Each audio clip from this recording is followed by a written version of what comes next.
ماشاء اللہ لا حول ولا قوة الا باللہ العلی العظیم اعوذ باللہ من الشیطان الرجیم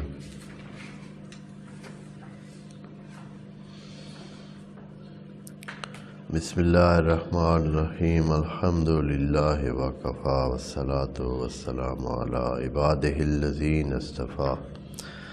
اما بعد فرب اشرح لی صدری ویسر لی امری واحلل عقدۃ من لسانی یفقہوا قولی وقل رب ادخلنی مدخل صدق واخرجنی مخرج صدق واجعل لی من لدنک سلطانا نصیرا بسم اللہ وباللہ وتوکلت علی اللہ قال اللہ تبارک و تعالی فی سورۃ البقرہ آیت نمبر 229 بسم اللہ الرحمن الرحیم الطلاق مرتان فامساک بمعروف او تسریح باحسان ولا یحل لکم ان تأخذوا مما آتیتموہن شیئا الا ان یخافا لا یقیما حدود اللہ فإن خفتم ألا يقيما حدود الله فلا جناح عليهما فيما افتدت به تلك حدود الله فلا تعتدوها ومن يتعد حدود الله فأولئك هم الظالمون فإن طلقها فلا تحل له من بعد حتى تنكح زوجا غيره فإن طلقها فلا جناح عليهما أن يتراجعا إن ظنا أن يقيما حدود الله وتلك حدود الله يبينها لقوم يعلمون صدق اللہ العظیم۔ کل کافی ساری ابتدائی بات اس آیت کے بارے میں عرض کی ہے کہ اگر میاں بیوی کے درمیان نباہ نہ ہو سکے، وہ آپس میں رہنا نہ کر سکے اور بالآخر اس بات پر نوبت آ جائے کہ شوہر اپنی بیوی کو طلاق دے دے، طلاق بھی اس طریقے سے جو قرآن میں جس کا طریقہ کار بھی حتی ذکر ہے۔ ہو سکتا ہے کہ قرآن کو چونکہ انسانوں کی خصلتیں اور انسانوں کے آنے والے جو سلسلے ہیں خدا کریم کو ان کا علم ہوتا ہے، تو قرآن میں بعض چیزیں شاید اسی لیے ہی ذکر کر دی گئی ہوں کہ چونکہ انسانوں نے اس انداز میں ادھر جانا ہے تو کم از کم ان کے پاس ایک لکھی ہوئی چیز ہونی چاہیے رہنمائی کے لیے کہ اگر وہ صحیح راستہ اپنانا چاہیں تو یہ نہ کہیں کہ ہمیں اس راستے کا پتہ نہیں تھا۔ اس لیے خدائے منان نے طلاق کی جو طریقہ کار، طلاق کا طریقہ کار جو قرآن میں بتایا ہے، وہ دوسری آیت میں کہا تھا کہ یا ایھا النبی اذا طلقتم النساء فطلقوہن لعدتہن۔ اصلاً طریقہ کار پر فوکس ہے، اس آیت میں طلاق کے طریقہ کار پر فوکس ہے کہ آپ نے یہ کام کرنا بھی ہے تو اس کا آپ کو ایک طریقہ بتایا جا رہا ہے، یعنی یہ آپ کے اندر آنے والی کیفیت نہیں ہے کہ آپ بس جو آپ کے اندر ہے اس کو باہر نکال دے، اور وہ کیا ہے؟ وہ یہ ہے کہ آپ نہیں چاہ رہے ہیں دوسرے فرد کو، نہیں چاہ رہے ہیں اپنی زوجہ کو، چاہ نہیں رہے ہیں کہ وہ آپ کے ساتھ ہو، آپ کو غصہ ہے، آپ کو نفرت ہے، آپ اس نفرت کا اظہار کر رہے ہیں، اور اس نفرت کے اظہار کے لیے جو آپ کے پاس آپ سمجھتے ہیں طریقہ نفرت کا اظہار، ایک یہ ہوتا ہے کہ آدمی دوسرے کو برا بھلا کہتا ہے اور گندے الفاظ کہتا ہے، یا بہت ہو اگر تو کسی کو کہتا ہے کہ میری آنکھوں کے سامنے سے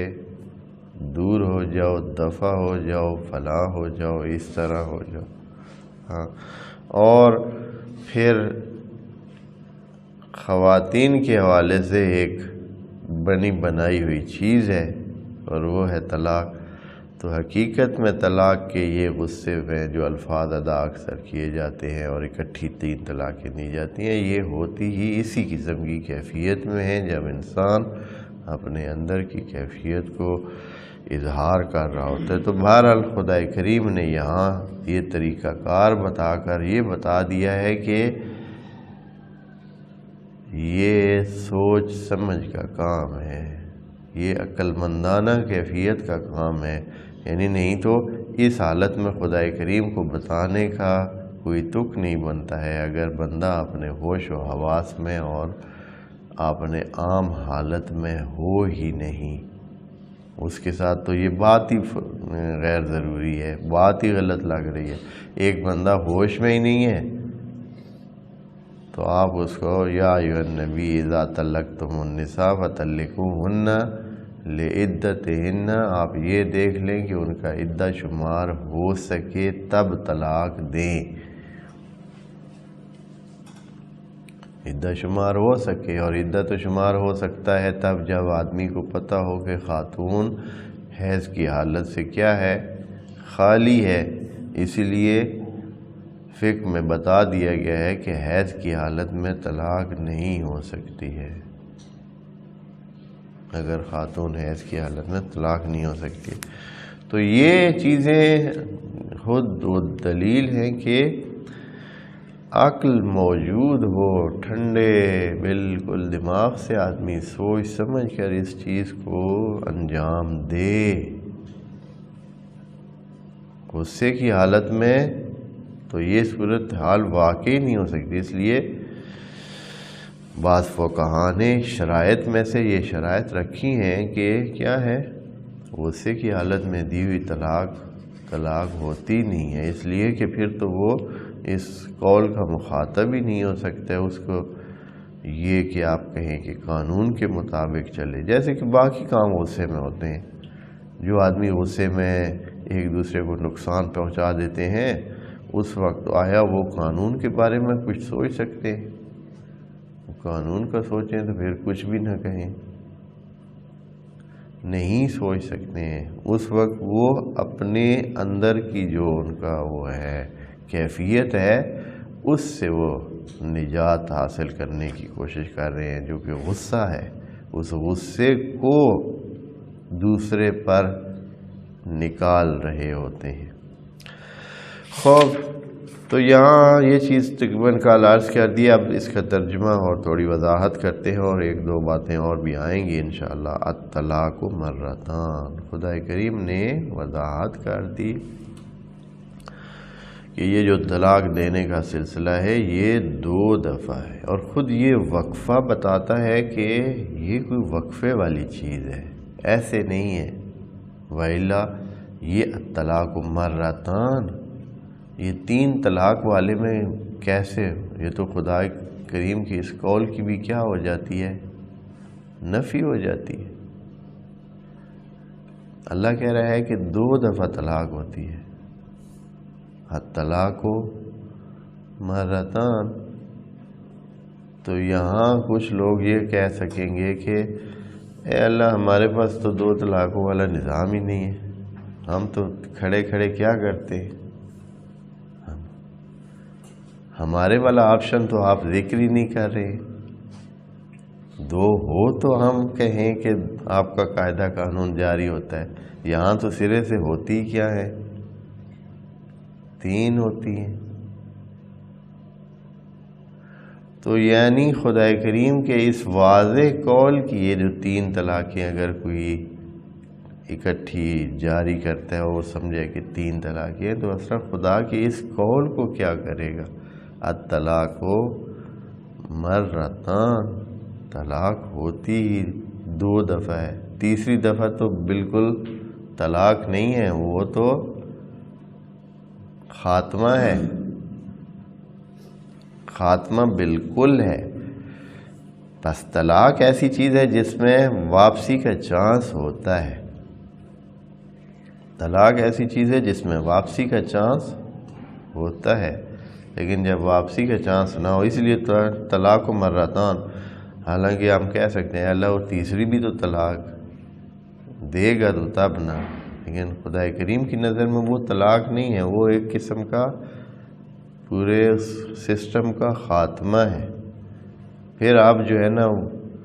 کوئی رشتہ برقرار نہیں ہے، بلکہ رشتہ کیا برقرار نہیں ہے، بلکہ اس کے خلاف ایک دیوار قائم ہو گئی ہے۔ پہلے عام حالات تھے کہ نکاح کر کے دوبارہ آ سکتی تھی وہ خاتون، 2 طلاقوں کے بعد تیسری دفعہ جب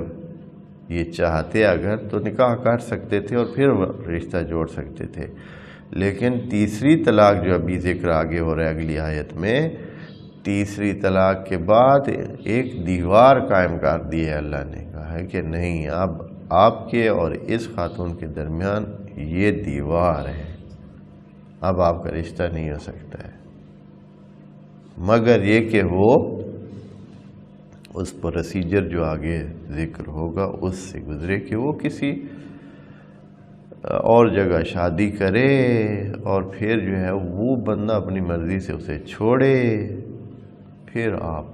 اس کے ساتھ نکاح کرنا چاہیں تو پھر نکاح کریں، ایک بہت اچھا خاصا پروسیجر درمیان۔ تو یہاں یہ بات فرما رہے ہیں کہ الطلاق و مرتان، یعنی بار بار یہ جملے خدا کریم کہہ کر شاید وہ اس توجہ دلانا چاہ رہا ہے کہ مسلمانوں ہے، انسانوں، اللہ کا قانون اس طرح ہے کہ یہ کام وقفے سے ہونے اور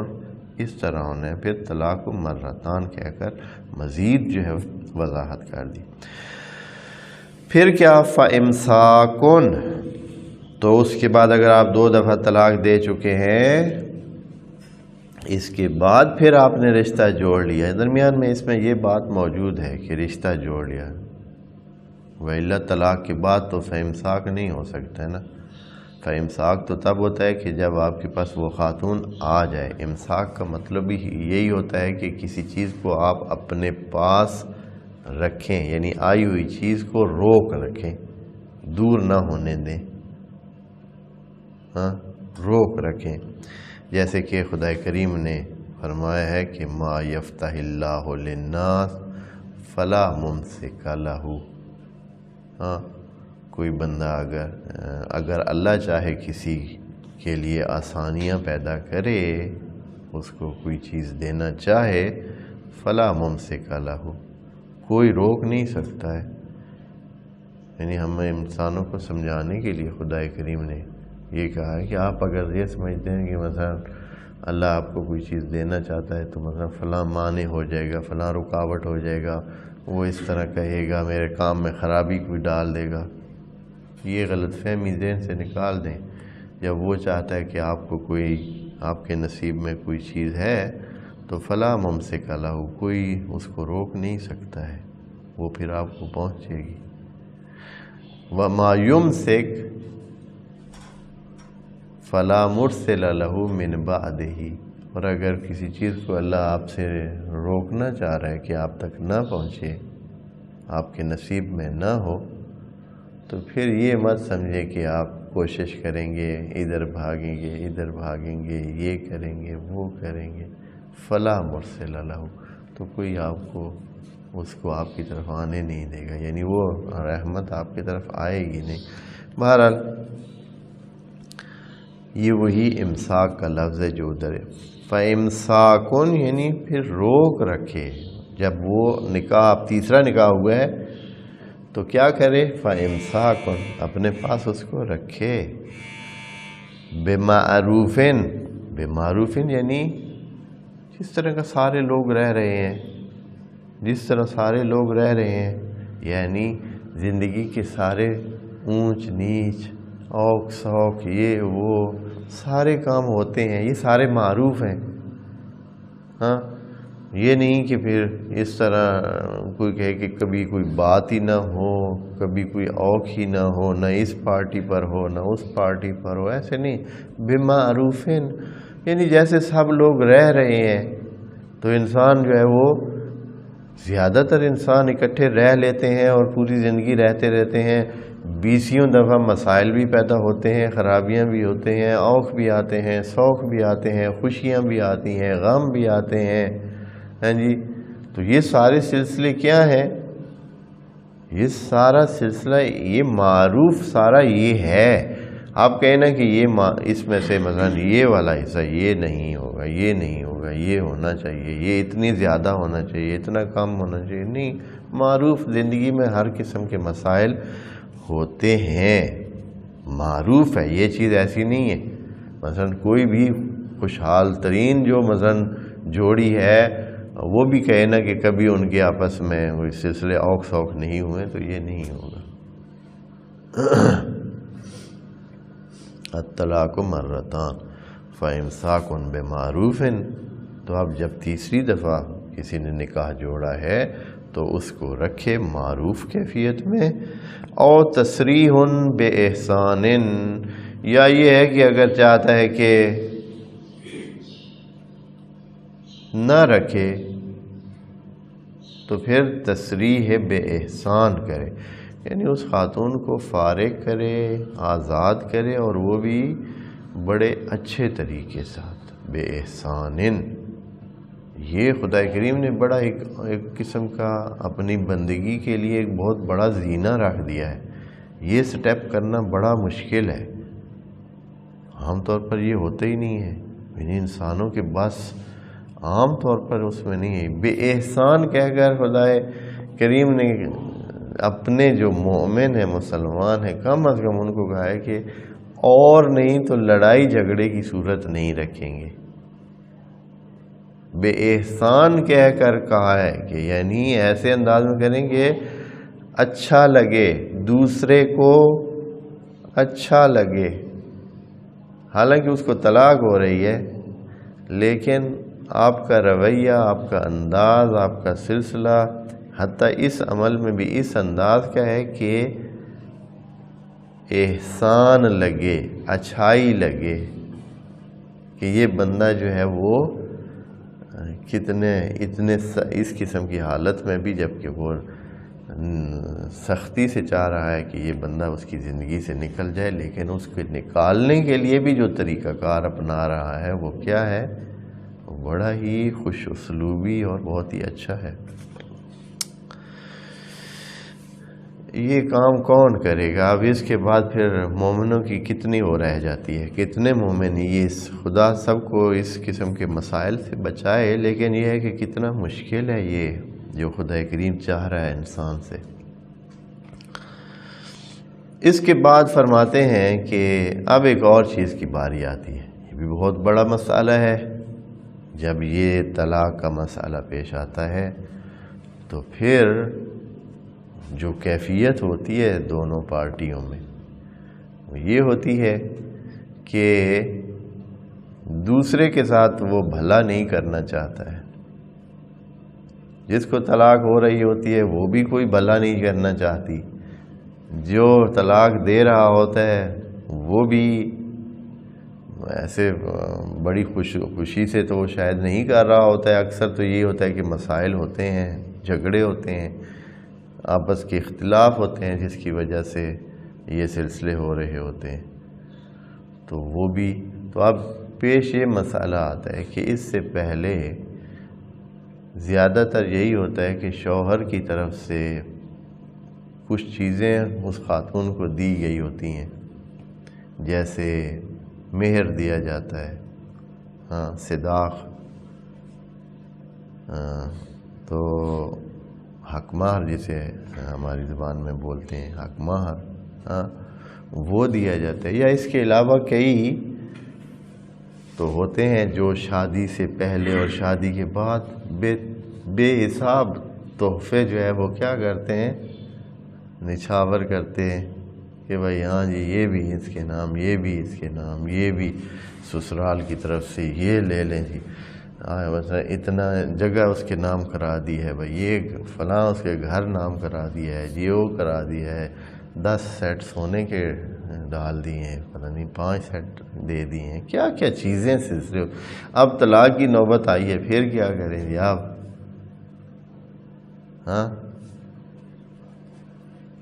یقیناً کیا ہوگا طریقہ کار شوہروں کا یہی ہے عام کہ بھائی ہاں جی وہ ساری چیزیں جو ہیں وہ واپس کریں۔ تو خدا کریم سختی سے کہہ رہا ہے کہ وَلَا يَحِلُّ لَكُمْ، حلال ہی نہیں ہے آپ پر، أَن تَأْخُذُوا مِمَّا آتَيْتُمُوهُنَّ شَيْئًا، کچھ بھی واپس کرنے کے آپ حقدار نہیں ہیں۔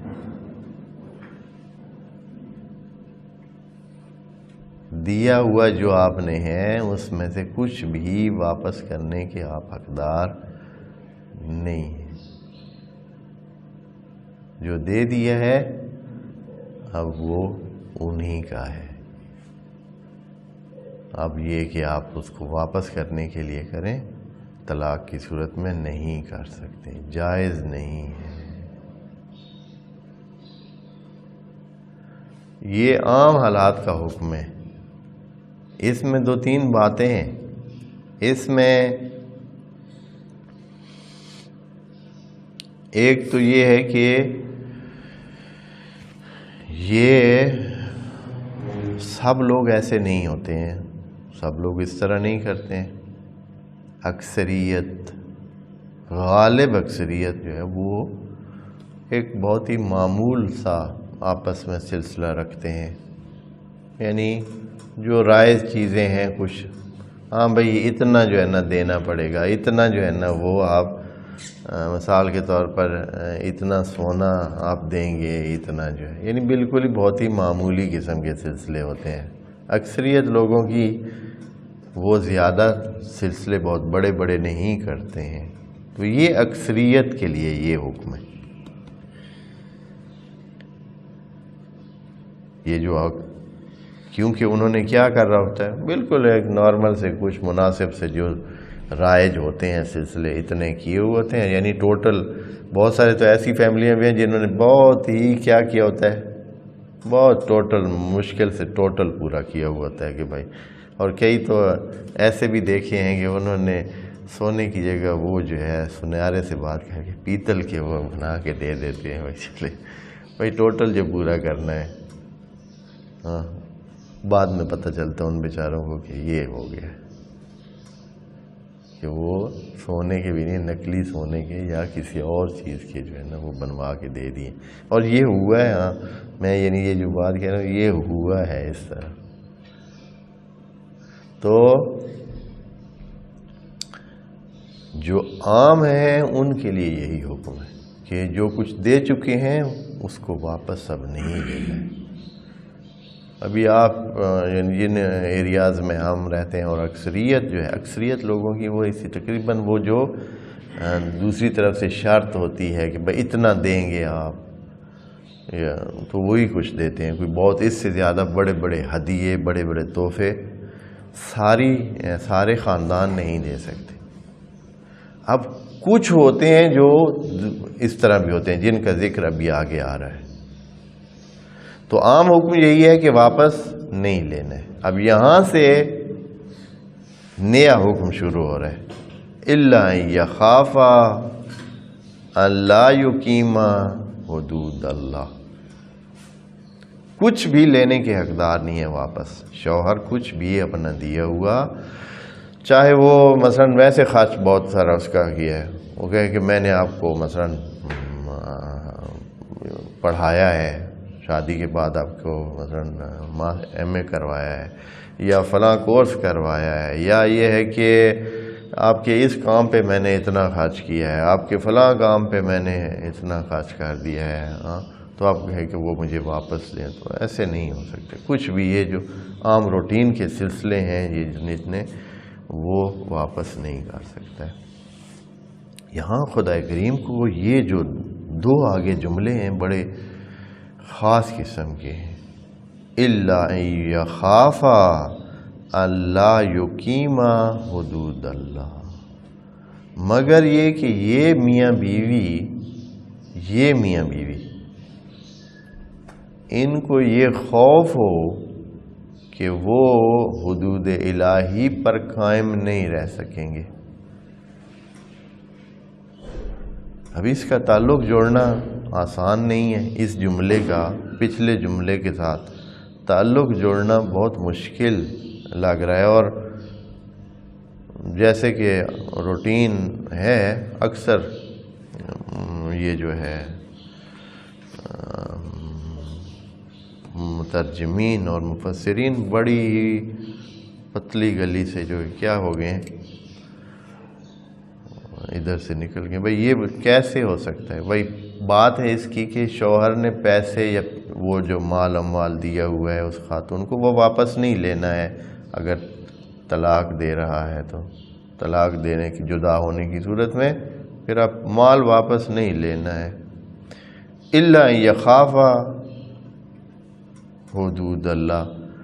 مگر یہ کہ ان کو کیا ہو، خوف ہو کہ وہ حدود الہی کو برقرار نہیں رکھ سکیں گے۔ یعنی اگر اس میاں بیوی کو یہ خوف ہو کہ حدود الہی برقرار نہیں رہ سکیں گی، اگر یہ چیزیں واپس نہ ہوئیں تو بندہ تو یہی ہے، پھر کیا حدود الہی، کس چیز کا، اللہ کا کون سا قانون ٹوٹے گا اس سے؟ یہ ذکر کرنا چاہیے تھا نا کہ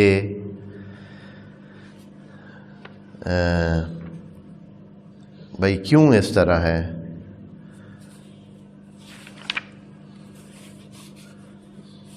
کیا چیز جو ہے وہ پیش آئے گی، کیا مسئلہ پیش آئے گا؟ تو یہاں بعض نے تو بالکل اس بارے میں بحث ہی نہیں کی، طلاق کے دوسرے مسئلوں کی طرف چلے گئے اور اس جملے کو اہمیت ہی نہیں دی، اور بعض جو ہے وہ یہ کہ یہ مرد کی مردانگی کے خلاف ہے کہ کوئی چیز واپس لے، تو یہی باتیں ذکر کر کے، اور یہ کہ ایک اور آیت میں اللہ نے فرمایا وَكَيْفَ تَأْخُذُونَهُ وَقَدْ أَفْضَى بَعْضُكُمْ إِلَى بَعْضٍ وَأَخَذْنَا مِنْكُمْ مِيثَاقًا غَلِيظًا۔ آپ ایک دوسرے کے اتنے قریب رہ کر اور اتنے ایک دوسرے کو جو ہے وہ، یعنی آپ اپنے آپ کو اس کے سامنے، وہ جیسے کہتے ہیں کہ آپ اپنے آپ اس کے سامنے ننگا کر چکے۔ جملہ تو اس میں یہ الفاظ یہ نہیں ہیں، لیکن تقریباً یہ وَقَدْ أَفْضَى بَعْضُكُمْ إِلَى بَعْضٍ، آپ تو ایک دوسرے کے سامنے اس طرح آ چکے ہیں، آپ یہ کچھ چیزیں واپس لینا جو ہے یہ آپ کے اس کے خلاف ہے اس طرح۔ تو یہ دوسری آیت میں یہ الفاظ ہیں، تو اس طرح کا واضح سے نہیں کہا ہے کہ کون سی حدود ٹوٹنے کا خطرہ ہے۔ تو جو عرض کیا ہے کہ یہ حکم ہے غالب اکثریت کے لیے کہ وہ چیزیں واپس نہ لیں،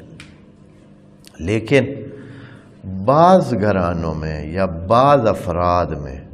ان کا دیا ہوا مال اس قدر زیادہ ہوتا ہے،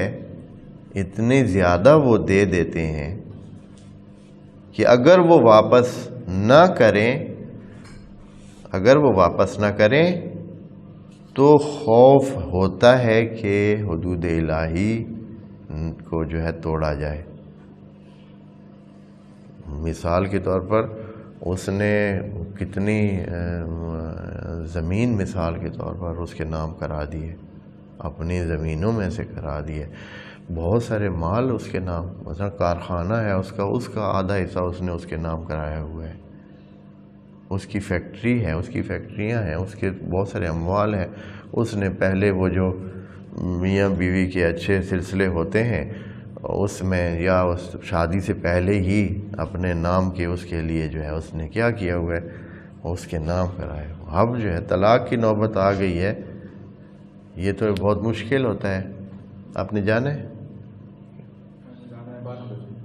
اچھا اچھا، کیونکہ آپ ایسے ادھر ادھر ہو رہے ہیں تو میں نے کہا مشکل، اب وہ مشکل ہے۔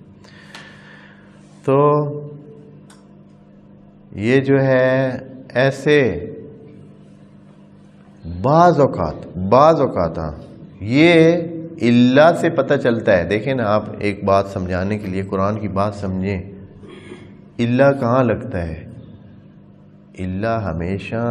استثناء کے لیے کم چیز کو نکالنے کے لیے ہوتا ہے۔ ایک قانون بتایا جاتا ہے، پھر اس میں سے کچھ لوگوں کو یا کچھ افراد کو نکالا جاتا ہے، تخصیص لگائی جاتی ہے اللہ کے ذریعے۔ تو یہاں بھی اللہ کے ذریعے ایک خاص طبقے کو نکالا جا رہا ہے کہ وہ طبقہ جو بہت زیادہ دے چکا ہے، اب اگر وہ واپس نہیں کرتا ہے تو شوہر کے پیٹ میں ہر وقت یہ درد ٹکا ہی رہے گا کہ ادھر سے قانون ہے اللہ کا کہ لینا نہیں، ادھر سے جو دیا ہوا ہے وہ کم نہیں ہے کہ اس کو صرف نظر کیا جائے۔ تو ہمیشہ وہ کس چکر میں رہے گا کہ کسی نہ کسی انداز میں یہ اس کا یعنی کوئی نقصان ہو یا وہ واپس آئے یا کوئی سلسلہ ہو، اور خصوصاً اگر کوئی مشترکہ مثلا آدھا کارخانہ اس کے نام کر دیا، اب کیا کرے؟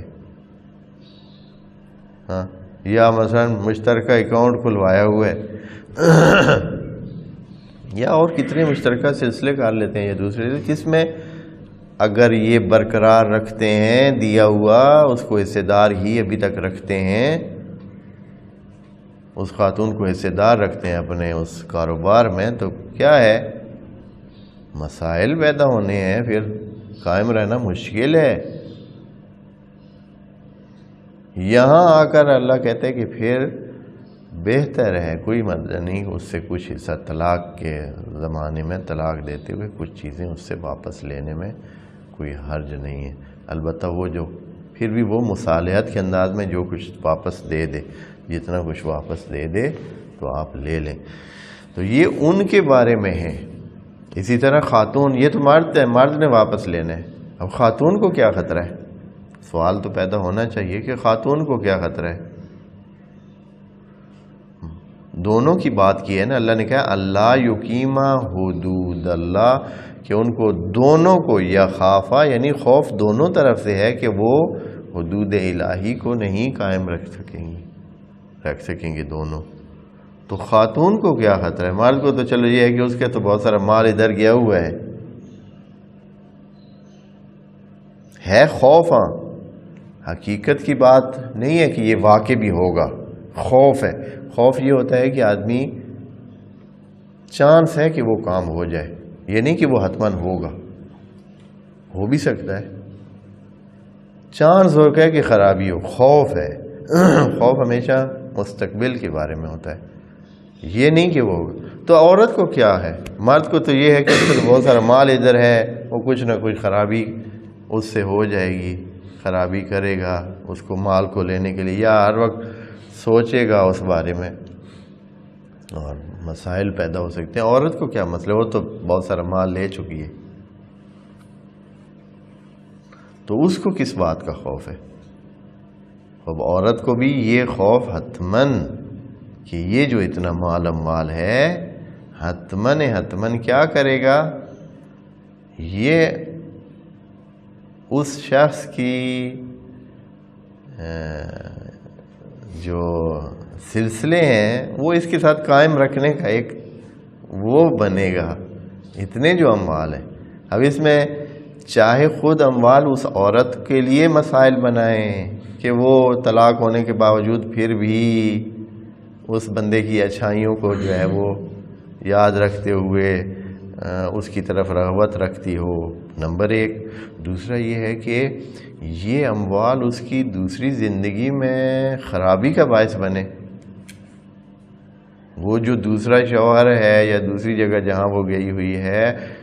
وہ شوہر یا وہ گھرانہ ہی اس کو ہر وقت کہ اچھا یہ تمہارا وہ پچھلے والا مال ہے، یہ وہ ہے جو ادھر سے لائی ہو، ہاں۔ یا پھر شوہر کو اور کمزور ہو یا مسائل ہوں تو اس کو بار بار کہ اچھا وہ تمہیں ہر وقت وہی یاد آتا ہوگا نا، کتنا مال جو اس کا تمہارے پاس ہے، اتنی چیزیں جو اس نے تمہیں دی تھی، اتنا یہ جو تمہیں اسے دیا تھا، یعنی اس کی زندگی کو کیا کر رکھے، ایک تباہ کر رکھے اس قسم کے۔ یا کئی اور مسائل، یا آتا یہی مال جو ہے وہ شوہر کی اس میں تو اس کو سنبھالے ہوئے تھا، اب اگر وہ اتنا مال اموال جو اس نے دے دیا ہے اس کو رکھے تو ہو سکتا ہے کہ وہ کوئی اپنا اس حوالے سے اس مال کی وجہ سے، کیونکہ شیطان جو ہے وہ مال بھی شیطان کے کیا ہے، وسائل میں سے وسیلہ ہے۔ بہت ہی بڑے بڑے بندے کو بھی وہ کہتا ہے کہ اس کی قیمت لگا لیتا ہے۔ ایک بندہ ممکن ہے کہ 100 روپے پہ بک جاتا ہے، دوسرا 1000 پہ بکتا ہے، کوئی زیادہ تھوڑا سا وہ ہو ساخت ہو تو 20,000 میں 10,000 میں بک جائے گا، اس سے قیمت بڑھ جائے گی، ویلا بکنے کو تو بندے کیا ہیں، تیار ہیں، قیمت بڑھ جاتی۔ تو یہ اس طرح کے تو دونوں کا خوف ہو، دونوں کو خوف ہو، پھر کیا ہو۔ خدا کریم یہاں جملے دیکھیں، کیا خدا کی شان ہے کہ اس نے کس طرح ایک ایک جملے کو کس طرح سیٹ کیا ہے، لیکن ہماری توجہ ہو تو یہاں تک کہا ہے الا یخافا۔ یخافا کا جو فاعل ہے وہ کون ہے، میاں اور بیوی، تثنیہ ہے، اور اس کا فاعل میاں بیوی ہے۔ اگر ان دونوں کو خوف ہو کہ وہ حدود الہی کے اندر نہیں رہ سکیں گی، خوف ہے صرف، ہاں، فوراً اس کے بعد کہتا ہے کہ فَإِنْ خِفْتُمْ، ابھی خوف تھا ان کو، آپ کوئی چیز نہیں لے سکتے مگر یہ کہ خوف ہو ان دو کو خوف ہو کہ وہ حدود الہی کا دھیان نہیں کر سکیں گی اگر مال وہ رکھے خاتون تو۔ یہاں سے فوراً جو ہے وہ اللہ بات کو دوسری شرط میں فَإِنْ خِفْتُمْ پہ لے آتا ہے کہ یہ ان کا خوف معقول بھی ہے اور یہ خوف آپ کو بھی سمجھ آتا ہے، یعنی سوسائٹی یہاں اب آ گئی ہے، اب صرف وہ دو نہیں رہ گئے، فوراً بات کس تک آ گئی ہے، سوسائٹی میں، کہ یہ مسئلہ حل آپ نے نہیں کرنا ہے، حل کرنا ہے سوسائٹی سے مل کر کرنا ہے، یعنی اپنے لوگوں سے مل کر اس مسئلے کو حل کرنا ہے۔ فَإِنْ خِفْتُمْ، پس اے مسلمانوں، اے انسانوں، اگر آپ کو خوف ہو کہ وہ دو اللہ یقیمہ، کہ آپ کو بھی نظر آ رہا ہے کہ وہ دونوں نہیں چل سکیں گے اس طرح کہ بغیر کچھ دیے کہ واپس کیے کہ چلتا رہے، آپ سب کو بھی نظر آ رہا ہے کہ اگر اسی طرح اتنا مال جو اس نے دیا ہے یا اتنے وہ سلسلے کیے ہیں وہ ادھر رہ جائیں تو پھر خرابی ہو کے رہے گی، ہوگی، ڈر ہے آپ کو بھی۔ فَإِنْ خِفْتُمْ، آپ کو بھی ڈر ہے، بس یعنی بات بہت پکی پیڑھی صورت میں، اگر ایسے نہیں ہے تو پھر کوئی واپسی مال اموال واپس لینے کی ضرورت نہیں ہے، بس اب مسئلہ دونوں کے خوف سے نکل کر سب کی طرف آ گیا۔ فَإِنْ خِفْتُمْ أَلَّا يُقِيمَا حُدُودَ اللَّهِ، تو اس کے بعد حکم کیا ہے، حکم یہ ہے کہ پھر اس خاتون سے مال وہ کچھ لیا جا سکتا ہے واپس جو وہ خود اپنی مرضی سے، یعنی پھر یہ ہے کہ جو وہ دے دے، لیکن جو لفظ استعمال کیے ہیں خدا کریم نے وہ بھی فدیے کا لفظ ہے کہ جو آپ طلاق، کیونکہ یہ کیا سے پیش آتا ہے، واپس لے کیسے سکتا ہے بندہ، خاتون سے واپس ایسے تو نہیں لے سکتا ہے، واپس لینے کے لیے بھی کوئی اس کے پاس، شوہر کے پاس کچھ چیز ہوگی۔ شوہر کے پاس جو واپس لینے کے لیے ہتھیار موجود ہے وہ کیا ہے؟ وہ یہ ہے کہ وہ اس کو طلاق نہیں دے رہا ہے، رکھ بھی نہیں رہا ہے، اپنے پاس رکھ بھی نہیں رہا ہے اور طلاق بھی نہیں دے رہا ہے، یعنی اس کو درمیان میں لٹکایا ہوا ہے کہ بھائی نہ ہی وہ جو ہے اس کی بیوی ہے اور نہ ہی جو ہے وہ آزاد ہے۔ تو یہ پھر اس بارے میں فیما افتدت، پھر وہ جو خاتون اس کے حوالے سے کہ بھائی چلیں آپ کا یہ جو مال اموال ہے میں اتنا یہ واپس کرتی ہوں، آپ مجھے طلاق دے دیں، تو اس طرح ان کا جو ہے کیا ہو، مسئلہ حل ہو۔ قرآن یہ بات بتا رہا ہے، انشاءاللہ اس کو مکمل کریں گے۔ السلام علیکم ورحمۃ اللہ وبرکاتہ۔